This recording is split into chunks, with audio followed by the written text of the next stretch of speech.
Why are Christians so obsessed over money?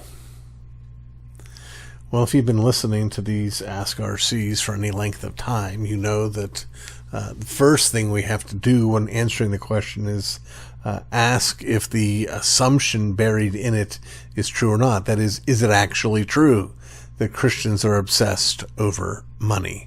And I'm perfectly willing to say that there are Christians who are obsessed with money, but I would also suggest that the percentage of Christians obsessed with money is no higher or lower than other people who are obsessed with money. In fact, I would probably actually argue that it is lower.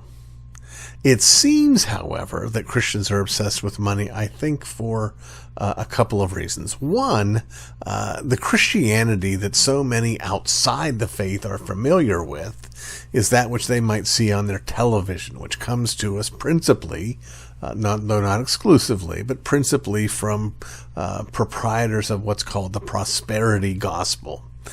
These are men and women who preach that it is God's will for all of us to have health and to have wealth, and all you have to do is name it and claim it, and God will send it to you. And these purveyors of this nonsense present themselves as living proof that it works. This is the kind of stuff you hear from Freddie Price or Kenneth Copeland, or any number of others on the airwaves. But that's so distant from historic Orthodox Christianity that it doesn't represent Christianity at all. Now, that doesn't mean that's the only place you'll find the problem. The problem is a sin problem. But here's how I want to answer the charge.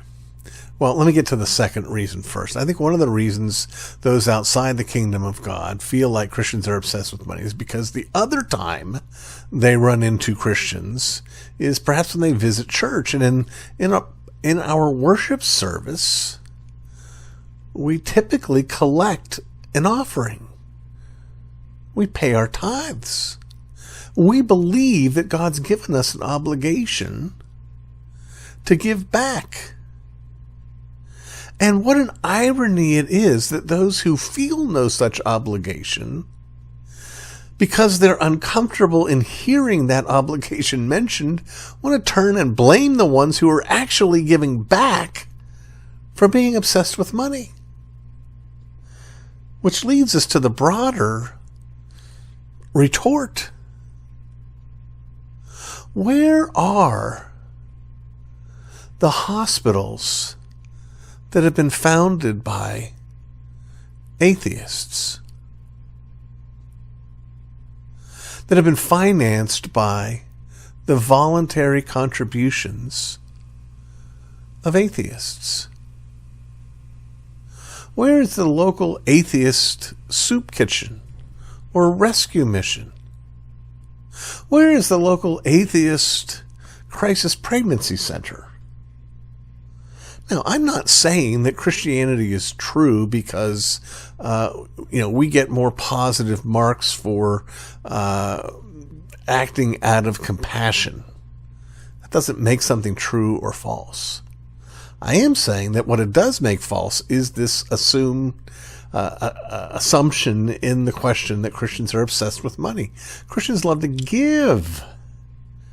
Christians love to serve. When I would preach outside the local abortion mill down in Orlando, I used to try to help people understand.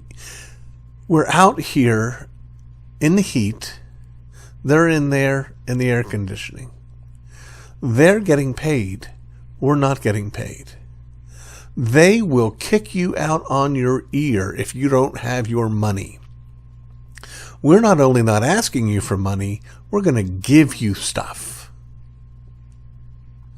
Now, who do you think is more motivated to tell you the truth? Friends, don't be intimidated by this accusation, and certainly don't sidle up to the unbeliever who makes it and say, yeah, those dirty Christians are such money grubbers. Remember that when Christians give, they give voluntarily from what is theirs. What we call compassion for the atheist is a willingness to tax someone wealthier than me to give to someone I think should have it. That's having an obsession with other people's money.